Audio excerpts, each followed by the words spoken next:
बिस्मिल्लाहिर्रहमानिर्रहीम। अस्सलाम वालेकुम दोस्तों, खुश आमदीद कहते हैं आपको अपने ही यूट्यूब चैनल पर। सऊदी अरब से गैर मुल्कियों मुलाजमीन के लिए रमज़ान शरीफ का बहुत बड़ा अच्छा तोहफ़ा मिलने वाला है। दोस्तों, किन को मिलने वाला है और सऊदी अरब में कौन से मुकीम गैर मुल्की जो किस मुलामत से ताल्लुक़ रखते हैं उनके लिए फ़ायदा बहुत तनख्वाह उनकी बढ़ने वाली है। इस वीडियो के अंदर तफसीलात के साथ आप दोस्तों के साथ इस वीडियो को शेयर करेंगे। तो दोस्तों, वीडियो को जाने बढ़ने से पहले अगर आप हमारे चैनल पर नए मेहमान आए तो चैनल को सब्सक्राइब करने के साथ साथ बेल के आइकन को लाजम प्रेस कीजिएगा। जो भी हम नया वीडियो बनाएंगे उसका नोटिफिकेशन आप दोस्तों तक तुरंत ही पहुंच जाएगा। वीडियो को लाइक कीजिए और इस वीडियो को ज़्यादा से ज़्यादा अपने दोस्तों के साथ भी शेयर करना न भूलिएगा।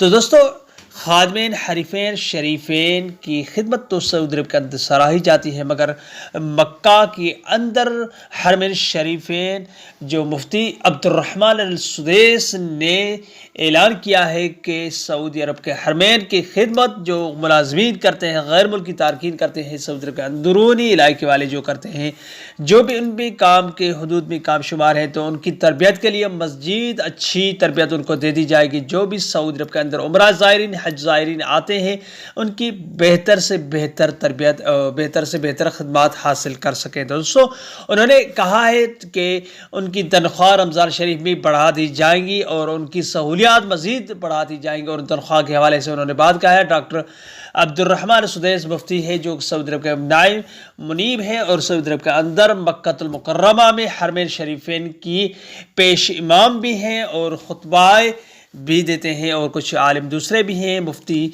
और हाफिज़ कुरान कारी इल्माए, जो कि उनमें इजलास में शिरकाए ने शामिल किया और उन्होंने ये फैसला किया कि रमज़ान के महीने के अंदर उनकी तनख्वाह बढ़ा दी जाए और उनकी तरबियत से बेहतर की जाए कि वो खिदमत कर सकें उम्रा ज़ायरीन और हज ज़ायरीन के लिए। तो दोस्तों, ये थी आज का अपडेट। अगले वीडियो तक अपना बहुत सारा ख्याल रखिएगा। तब तक के लिए अस्सलाम वालेकुम रहमतुल्लाहि व बरकातहू। पाकिस्तान जिंदाबाद।